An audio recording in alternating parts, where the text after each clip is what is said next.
NEET की श्रृंखला जिसमें हमने टॉपिक लिया है जेनेटिक्स, उसमें हम पढ़ रहे थे मेंडल्स के नियम, जिसे हम लॉ ऑफ इनहेरिटेंस कहते हैं।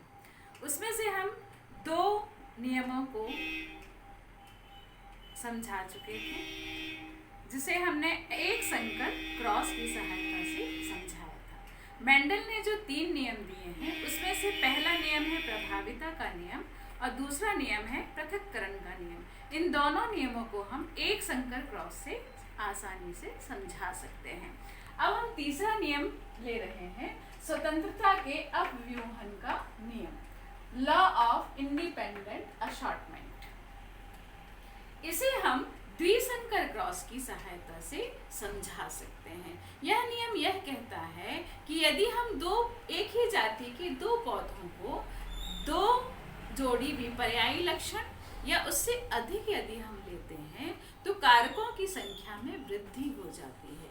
इसके बावजूद भी कारक जो होते हैं वह अपने लक्षणों का निर्धारण करते हैं, अपने लक्षणों को नियंत्रित करते हैं।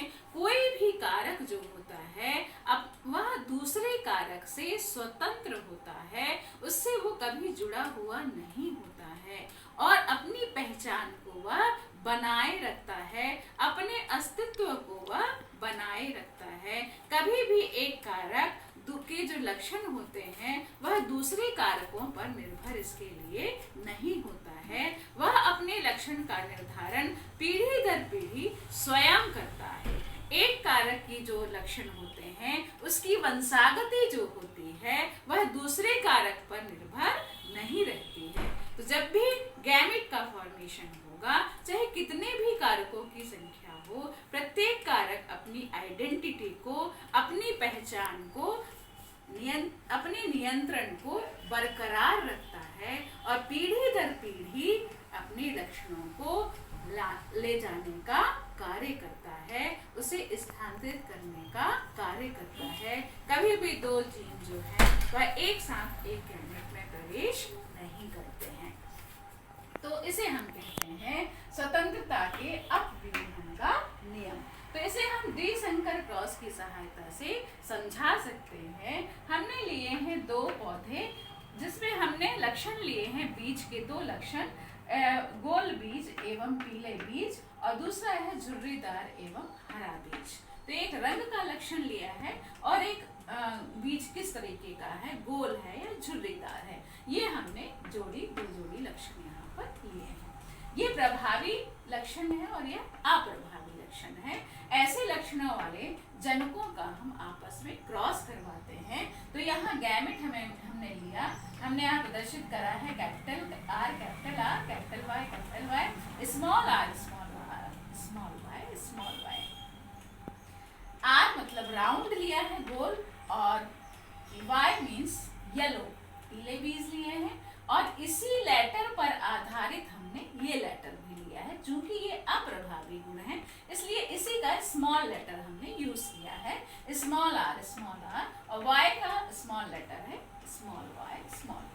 गैमेट बनाएंगे, एक यहाँ से ले लेंगे कैपिटल R, एक यहाँ से ले लेंगे स्मॉल r, यहाँ से कैपिटल Y और यहाँ से स्मॉल y। ये हमें पौधा प्राप्त होगा, संकर पौधा F1 पीढ़ी में, और ये दिखाई देगा, इसके बीज होंगे गोल बीज एवं पीले रंग के बीज वाले, यहाँ सारे के सारे पौधे हमें प्राप्त होंगे। ये प्रभाविता का नियम यहाँ पर प्रदर्शित कर रहा है, केवल प्रभावी लक्षण यहाँ पर दिखाई दे रहा है।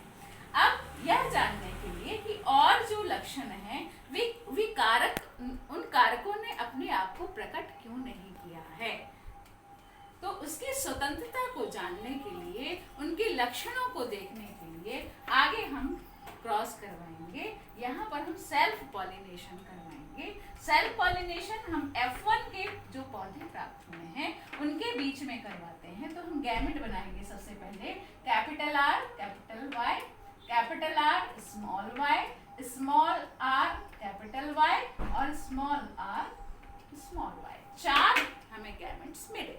इन 4 गैमेट्स को इस तरफ भी रखेंगे और इस तरफ भी रखेंगे क्योंकि ये भी सिमिलर है। इनका आपस में क्रॉस करवाएंगे, capital R, capital Y, capital R capital R, capital Y small Y, capital R small R, capital Y capital Y, capital R small R, capital Y small Y, capital R capital R, capital Y small Y, capital R small Y, capital R small R, capital Y small Y, capital R small Y, फिर capital R small R, capital Y से ये बना, capital R small R, capital Y से ये बना, small R capital Y से ये बना, स्मॉल आर कैपिटल वाई से ये बना। इसको देखेंगे, कैपिटल आर स्मॉल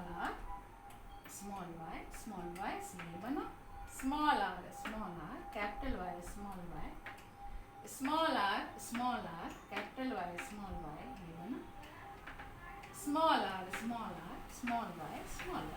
अब हम देखेंगे कौन से पौधे हमें प्राप्त हुए। ये गोल और पीला, ये गोल पीला, ये गोल पीला, गोल पीला, गोल पीला, गोल हरा, स्मॉल वाई आ गया तो हरा, कैपिटल आर स्मॉल आर से गोल लक्षण आया और कैपिटल वाई है इसलिए पीला, कैपिटल आर स्मॉल आर से गोल, स्मॉल वाई से हरा, ये गोल, ये पीला, ये गोल, ये पीला, ये स्मॉल आर आ गया झुर्रीदार, कैपिटल वाई पीला, स्मॉल आर झुर्रीदार, कैपिटल वाई पीला, कैपिटल आर स्मॉल आर गोल, कैपिटल वाई पीला, ये गोल, ये हरा, दोनों स्मॉल वाई आ गए, फिर ये स्मॉल आर झुर्रीदार और ये पीला झुर्रीदार हरा। तो गोल पीले हमें 9 प्राप्त हुए, 1 2 3 4 5 6 7 8 और ये 9। तो गोल पीले 9, गोल हरा देखें 1 2 और ये 3, गोल हरा 3। हम देखें झुर्रीदार पीला 1 2 और ये 3, झुर्रीदार पीला ये 3 और ये झुर्रीदार हरा 1।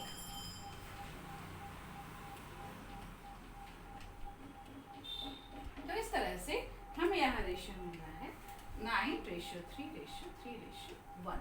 तो इस क्रॉस में हम देख पा रहे हैं कि हर एक कारक जो है, चाहे वह गोल लक्षण हो, पीले बीज का लक्षण हो, झुर्रीदार का लक्षण हो, हरा लक्षण हो, सभी लक्षण यहाँ पर अपने अपने आप को, अपने कैरेक्टर को नियंत्रित कर रहे हैं, उसका निर्धारण किया है उन्होंने और सेकंड पीढ़ी में वो हमें सभी दिखाई दे रहे हैं।